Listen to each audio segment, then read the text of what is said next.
As America marks 250 years, remember, we the people make a free press possible. Together, we hold the powerful to account with reporting for the public, funded by the public at plus.npr.org. This is Planet Money from NPR.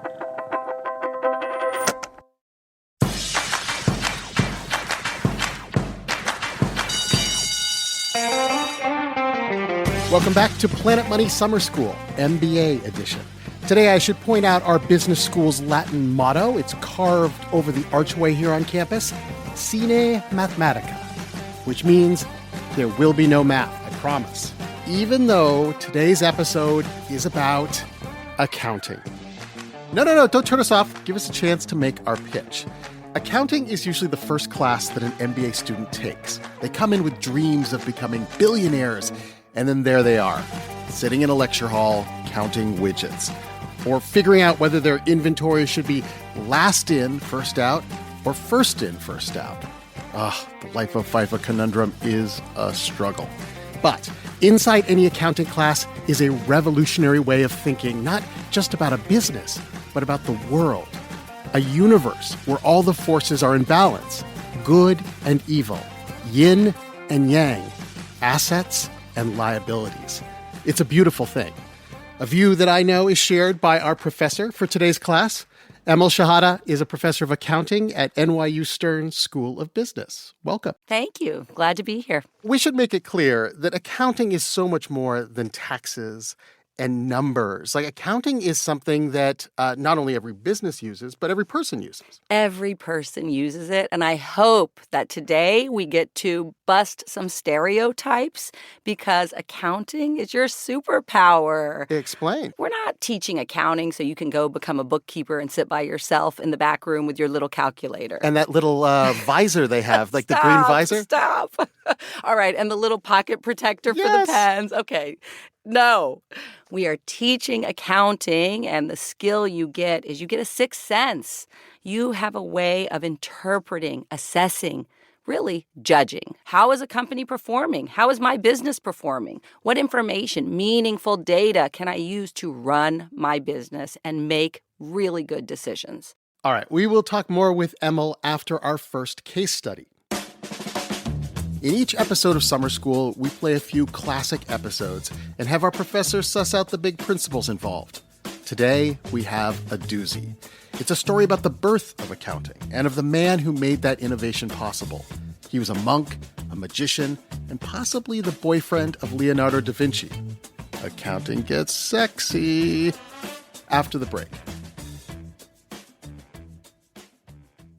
Support for this podcast and for Planet Money Summer School comes from Capital One. With no fees or minimums on checking accounts, it's no wonder the Capital One bank guy is passionate about banking with Capital One. If he were here, he wouldn't just tell you about no fees or minimums. He'd also talk about how Capital One cafes are open 7 days a week to handle your banking needs. It's pretty much all he talks about, in a good way. What's in your wallet? Terms apply. See CapitalOne.com/bank. Capital One N.A., member FDIC. This message comes from Capella University. That spark you feel? That's your drive for more. Capella University's FlexPath learning format lets you earn your degree at your pace without putting life on pause. Learn more at capella.edu.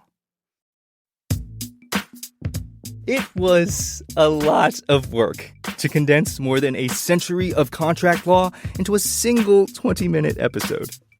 There was an article that you sent me that had like an old English font at the top of it, and I was immediately like, I'm not reading this one, Jeff. I'm sorry. You gotta be more selective. It's called research. How we did ours for our recent story on the rise of internet contracts and how they got so sneaky. That is in our latest bonus episode for Planet Money Plus listeners, whose support helps make this show possible. Our first case study on today's Summer School is a historical tale about why accounting looks like it does today. It begins in the late 1400s in a wild and exciting and decadent place, Venice. Historian Jane Gleason White wrote a book about the scene. Venice in that day was, I think, the equivalent of Silicon Valley and New York all sort of wrapped up together because everything was happening in Venice. Sounds amazing, except Jane notes that Venice was also filled with malaria and the plague and certain odors. Because of the swamps, it was excessively stinky, and they used to put incense and perfume around the canals to try and reduce the smell, which probably, I'm sure, only made it worse. Inside this swampy, fragrant city, a mathematical revolution was taking place. Roman numerals, like L, X, I, X, had been replaced by the Arabic numerals we have now. 1, 2, 3, you know the drill. And that was allowing business people to do something that was almost impossible before, to really keep track of how their business was doing. Essentially, accounting. In the rest of the world, business people simply wrote down what they spent and what they bought in a sort of list. A diary, really. It made it hard to see exactly what was going on. But in Venice, they started to do something new. It was called double entry bookkeeping. That meant separating out all the different parts of your business. On a big sheet of paper, you might write down all of your cash going in and out in one place on the paper, and have another section where you record your debts going up and down, another for inventory, and so on and so on. Everything had a place. Well, technically 2 places to write it down. That's why they called it double entry bookkeeping. We'll show you the mechanics of double entry bookkeeping in just a few minutes. But first, the story of how it caught on. David Kestenbaum and Jacob Goldstein did a show in 2012 about the man who spread the gospel of accounting, Luca Pacioli. Earlier this year, I was doing a story just about taxes. It was tax time. And I was interviewing an accountant. And I said, who's like the Michael Jordan or the Muhammad Ali of accounting? Who is the greatest? And I'm thinking he's going to give me a partner at some big New York firm or something. And he says, Luca Pacioli. The guy who's been dead for like 500 years. Yeah. So Pacioli, he was all kinds of things. He was a monk, a magician, but his real love was numbers and math. Really, he was a math guy. Pacioli, he grows up in a small town, and he makes his way to Venice, and that is where he sees those Arabic numbers, and he's totally taken with them. He's also particularly entranced with this fancy way that merchants are using them to keep their books. And in 1494, Luca Pacioli plays his big role in history. He writes it down. He writes down how to do this double entry thing, instructions and examples, and then he buries it inside this big, huge book he's writing. It's an encyclopedia of math. Jane, she's seen one of the original copies. Yeah, it's beautiful leather cover. It's so heavy. You have to sort of read it in a cradle. The pages are densely written. There are no gaps between the letters, so each word is just run on to the next one. There are no gaps between the lines. It's almost impossible to read, but that was how it was at the time. The very, very early days of printing. It had math puzzles and games in it. It had information on how painters could use math to get really three-dimensional effects, how to paint with perspective. And the book was a really huge hit. One of the first readers of Luca Pacioli's encyclopedia was Leonardo da Vinci. At the time, he was painting what has become his most famous painting, which was The Last Supper. Does Leonardo use it for his painting? Or? Yeah. Leonardo reads the book and thinks it's the coolest, latest thing. It is the coolest, latest thing in mathematics. It's like the ultra cool mathematics text of its day. I can't imagine what that would be today. So Leonardo da Vinci reads it, realizes that it's really, really useful for the mathematics of perspective that he needs to paint his masterpiece, which is The Last Supper. So Luca Pacioli arrives in Milan while Leonardo da Vinci is painting The Last Supper to help him with the mathematics of perspective painting. So can we imagine, is it plausible that Pacioli would have gone over to where Da Vinci was painting The Last Supper and been like, no, you need to do the math like this. You need to draw the lines like that. Oh, yeah. Yeah, totally. They were hanging out together. They hung out, they lived together after they left Milan. It's very possible they were lovers. They certainly spent a lot of time together, and definitely Luca Pacioli was there in the actual church when Leonardo da Vinci was painting The Last Supper, and he was very moved by it. Okay, so this book, maybe it helped bring us The Last Supper, but also of great historical significance. What Pacioli is known for today, a different little part of the book. Volume 1, Chapter 9, Part 11, the section about bookkeeping. In the Italian, it is called Particularis de Computis e Scripturis. And one of the first things he writes is like, merchants, you have to do an inventory. You have to know what you own. And he gives this example of a typical Venetian merchant who has gold and coin, cases of ginger, sacks of pepper, packages of cinnamon and cloves, sandalwood, fox and chamois skins, bank deposits. So he walks them through really the whole double entry thing. Yeah. Yeah, he shows them exactly how to do it from the beginning. So he, as you say, he walks them through the whole thing. He imagines that they have never had an account before. And so the very first thing you do when you're opening your books is to take an inventory, and that becomes your capital. So that is all your wealth. And as anyone knows, inventories are still an essential part of running a company. So Luca Pacioli publishes this book, and it's sort of an instant hit. It goes abroad, and people read that chapter, and they start to use double entry bookkeeping. Is that what happens? Yeah, so what happens is not only does it go abroad and they read that chapter, but that chapter was extracted and turned into a volume of its own. So not long after Pacioli published his book, the Venetian Empire crumbled, and the new centre of trade went to Germany and then to Holland. So as the centres of trade spread, so this new technique was adopted by the merchants in the local regions. So you can see that this one tiny mechanism that was invented in Italy and codified by Luca Pacioli in 1494 spread gradually across the world. And by 1900, it was the basis of business across the planet, which is pretty extraordinary. What do you think Luca Pacioli would think of the world today and double entry bookkeeping everywhere, not just in every business? Whenever anyone buys a business, they say, "Show me your books." If your stock is sold publicly, you have to, basically show your books, a bunch of times a year. But also for countries, countries keep track of their entire economies basically through double entry bookkeeping. Yeah. What would he think? I think he'd be absolutely astonished, wouldn't he? He'd fall over backwards, I think. That story from David Kestenbaum and Jacob Goldstein. Jane Gleason White's book is called Double Entry: How the Merchants of Venice Created Modern Finance.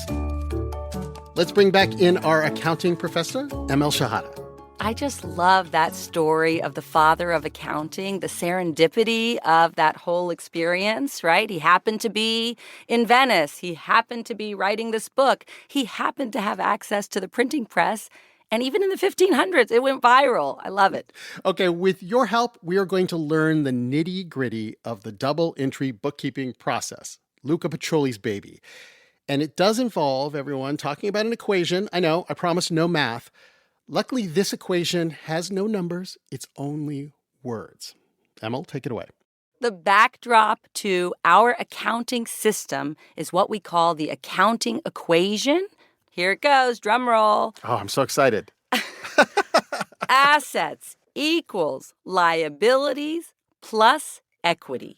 Assets equals liability plus equity. Let's break this down. I think we understand assets because we all have assets. Assets are things the business owns. Yeah, it's economic resources that provide future benefits. Great. Some examples. Think about it. Cash, that's a great asset, right? You can do a lot of things with that. A factory? A factory, right? If I have a factory, I can manufacture my goods, sell it to my customers, make lots of money. Land, equipment, computers, all of those are economic resources. Great. That's the asset side. It equals liability plus equity. Liabilities, go. Economic obligations, things you owe. Like you may owe a loan to the bank or maybe even what you owe to your employees. Exactly. That's exactly right. Any obligation you have to an outsider that ultimately you will settle, usually by using your assets. This brings us to the third element, the last element of the equation, equity. Equity are the owner's claim to the business. And to put it simply, if you were to shut down your business, take all your assets, use them to pay off all your liabilities, whatever is left goes to the owners. And, interestingly enough, I never thought about it until now, but you say it balances. Is this why they call it a balance sheet? Yes. Because it's balanced. That's right. Yes, that's right. I guess so. That's a great point. Okay, so let's illustrate this balance, this double entry that we're talking about. Let's say I have a hot dog cart because we live in New York City. Hey, everybody, hot dogs. So I get a loan for $1,000 for my hot dog cart, and it goes into two different places in my books, two different accounts.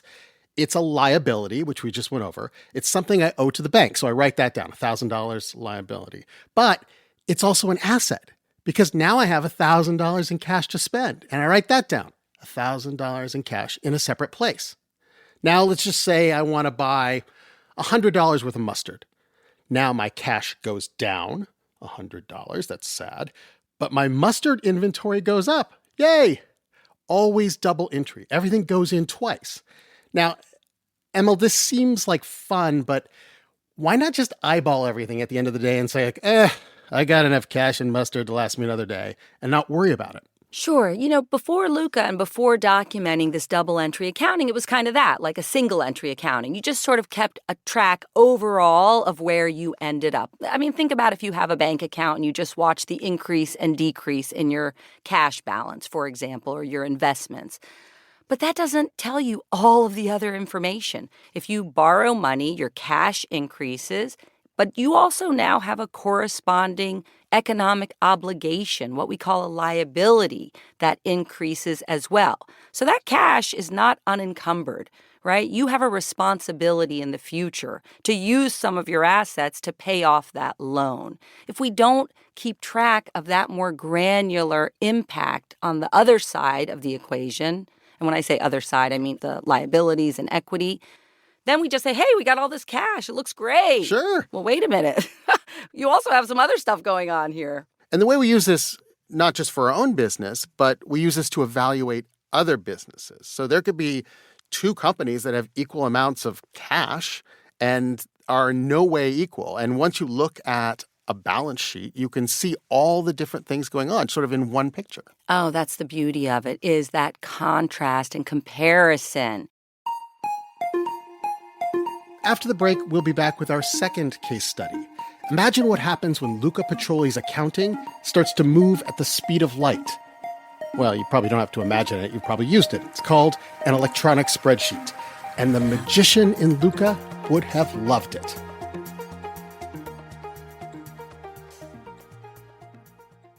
Support for this podcast and for Planet Money Summer School comes from Capital One. With no fees or minimums on checking accounts, it's no wonder the Capital One bank guy is passionate about banking with Capital One. If he were here, he wouldn't just tell you about no fees or minimums. He'd also talk about how Capital One cafes are open 7 days a week to handle your banking needs. It's pretty much all he talks about, in a good way. What's in your wallet? Terms apply. See CapitalOne.com/bank. Capital One N.A., member FDIC.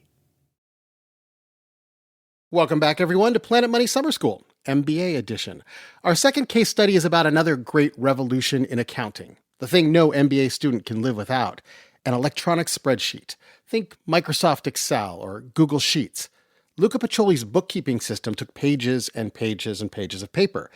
But on a screen, you can get as large and as complicated as you want, and it changes the very nature of what accountants are asked to do. Jacob Goldstein and David Kestenbaum are back with our next case study from a 2015 episode about how the electronic spreadsheet took over the world. There was a time when a spreadsheet was an actual sheet. 11 inches by 17 inches. Yeah, a sheet of paper. I talked to a guy named Alan Snyder. He was an accountant in the 70s, and he said he used spreadsheets all the time. Sometimes one sheet was not enough. So we would have to tape these sheets together. So did you have like a really big desk? Like how do you even manage something? It took, it took the greater part of a full-size desk. What a spreadsheet does is it gives you a detailed way to look at a business, really any business. So if you're in the chocolate business, you would put into a spreadsheet the cost of cocoa, the cost of sugar, your taxes, your rent, salaries, all that stuff. Also sales, right? How much money you're going to get for the stuff you sell. Money, not to spend it. And then you would do a whole lot of arithmetic and math. And at the end of that, you would have a pretty detailed picture of your business and how it was doing. And if you're running the chocolate factory, you get your accountant to do this for you. You go to a guy like Alan Snyder and say, put together this spreadsheet for me. And that could take Alan and his whole team days, right? That once he'd built this thing, it would have hundreds of different numbers running around in it. And then it never failed. After Alan had put this whole thing together, the guy who ran the factory would come to Alan and say, what if I spent just a little more on cocoa? What would that mean for my business? That little question would mean a lot of work for Alan. You take out that large eraser and start erasing each of these. You take out a calculator, then you'd have to re-add and then cross-add each column. And then you'd have a different tax result. You'd have a different cash result. Every column had to be changed. Alan said it could take a day, like a really boring day, to run all the numbers. And that was just when the client had asked for one tiny little tweak.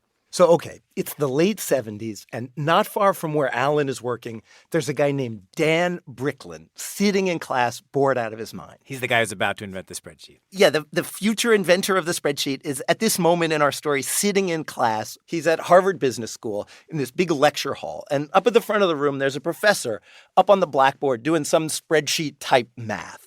And Bricklin has this daydream. I thought that, it's kind of silly that we're writing on this blackboard where I can't, if only we had a blackboard where I could erase a number and write a new number in and everything would recalculate.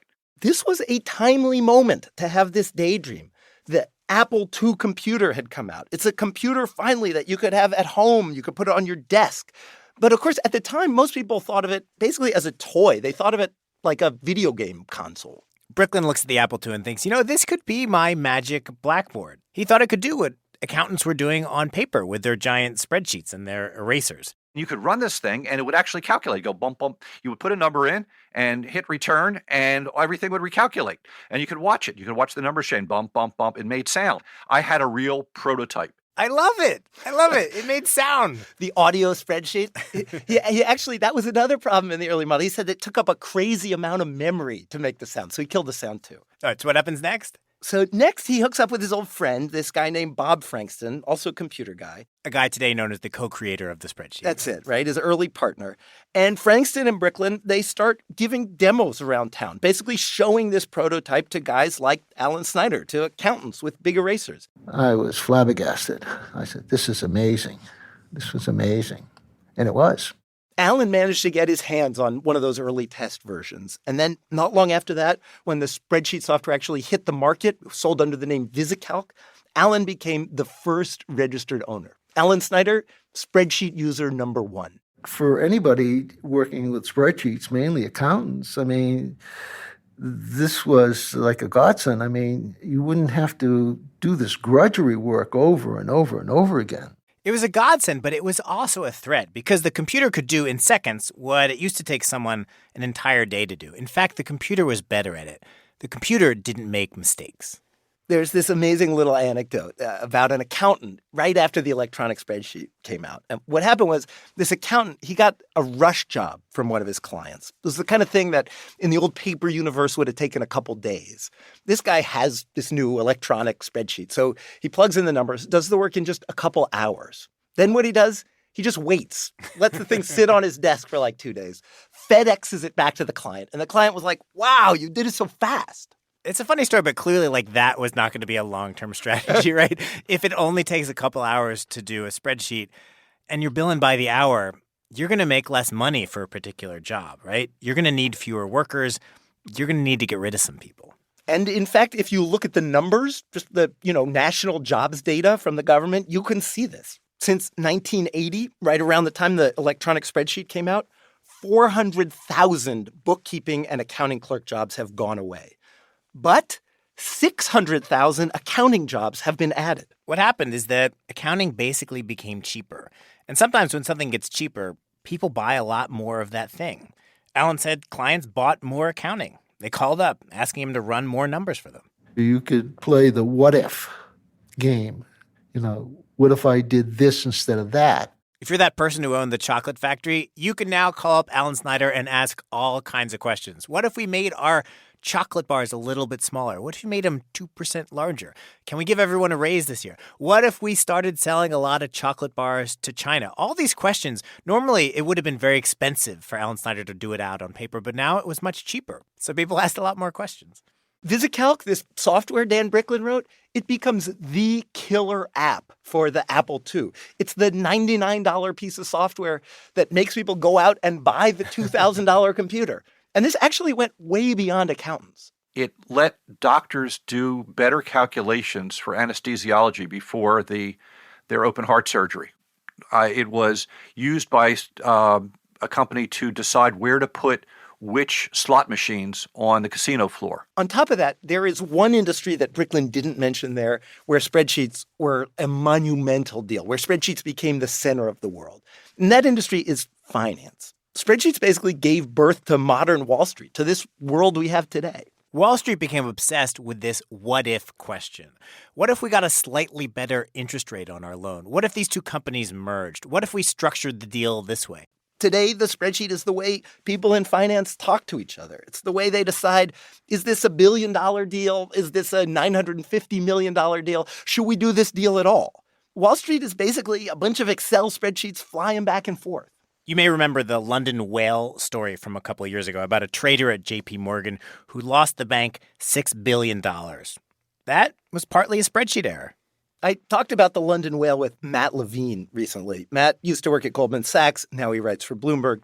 And Levine says somebody working with the London whale built a spreadsheet to estimate how risky the group's trades were. But there was a problem. There was one cell where he had to divide by the average of two numbers, and he divided by the sum of those two numbers. And he forgot to put in the 2 at the end. And so that showed half as much risk as they actually had. And so then everyone was deceived about how much risk they had. This is the thing about spreadsheets. They look really good, no matter what goes into them. Someone brings a spreadsheet into a meeting. It looks so precise. It's got numbers and graphs and pretty fonts. It feels like it's telling you exactly how the world is. It feels like truth. Though, of course, it's just a model. It's just a guess. It's particularly a problem with spreadsheets because they're very easy to use. So it's really easy for like a 22-year-old right out of college to use Excel and to build something that really looks like a cool model. But Levine says, most people are smart enough to understand the difference between the model and reality. He says most of the time people get the math right. So on balance, spreadsheets, Levine says, actually a good tool. They give us more information. They help people make better decisions. It's a win. It's a plus, net plus. Spreadsheets have left us in a different world, though. It's a world where we are constantly asking what if. And by we, I mean not just accountants and people on Wall Street. Like all of us, me, more than I would like. I have a spreadsheet where I track my electricity meter. Ooh. So I can see what difference it makes if I take a shorter shower. I'm not saying ooh because you use a spreadsheet or you're a nerd. I'm saying ooh because it's so cheap it's painful. Knowledge is not always good. That story from Jacob Goldstein and David Kestenbaum in 2015. After the break, with great power comes great responsibility. What happens when villains get a hold of the accounting superpower?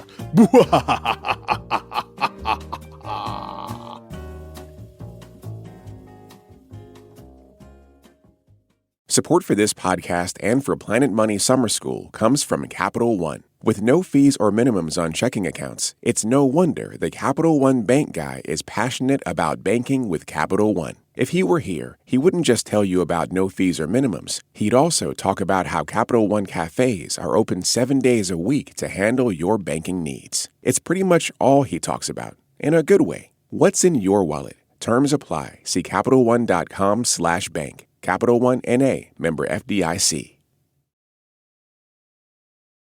Okay, everyone, class is back in session.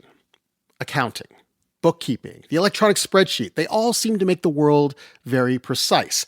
It's all numbers, after all. Everything adds up, everything balances, as we learned. But this seeming precision can lead to overconfidence and even presents an opportunity for fraud. Let's bring back in our professor, Emil Shahada, who is, 5 Excel spreadsheets open on your computer at this point? I think it's 7. It's addicting. It is addicting. The power of this thing to ask all these questions about your business, these what-if questions, it sort of highlights that what you're really doing in accounting is making judgment calls. Like you're using your discretion constantly to make assumptions about what might happen. That's right. And that's the power of it, right? You can model taking the different variables and consider what ifs, right? What if I don't have the level of sales or customers that I anticipate? What if my rent expense increases? What if customers return more goods than I anticipated? That's pretty powerful, right? To be able to evaluate changing variables and consider the impact on your business. So there's different judgment calls that can make your business look better or worse. How does it cross over sometimes into fraud? Like, what is the number one thing that fraudulent companies do to make their books look better? Well, it's not just one thing, right? Fraudsters will try to find areas of opportunity or areas of discretion, areas that are more subjective, so that they can report more positive results. So areas of fraud could be underreporting expenses. For example, saying, oh, I didn't have as much expenses as I really did, because then that bottom line, what we call net income or earnings, looks better. Or fictitious customers. I'm selling to all of these customers. I'm making all of this money, when in reality, that may not be the case. So either trying to pump up the number that shows how much money you're bringing in, or reduce the expenses so you look more profitable. And if you do enough of that at a large scale, I mean, it can destroy the company, like Enron. Or in the case of Enron, it actually destroyed the accounting company that was their accountant. That's right. Right. Enron is the case study of serious fraudulent behavior. Counting revenues, what makes you look like you're making a lot of money, when really that didn't exist. It was fictitious and wishful thinking. And it was a house of cards that all came crashing down. We do try to avoid that in accounting. Please, please, please. That's not the takeaway here. The takeaway here is to use the superpower of accounting. For good. For good. And not evil. And for running your business. Let's go back to that anchor of let the accounting help you run your business. Emil Shahada, thank you so much for joining us and for teaching the class today. My pleasure. And Emil has left us with a few vocabulary words wrapped inside that fundamental equation that balances all existence. Too much? Maybe that's too much.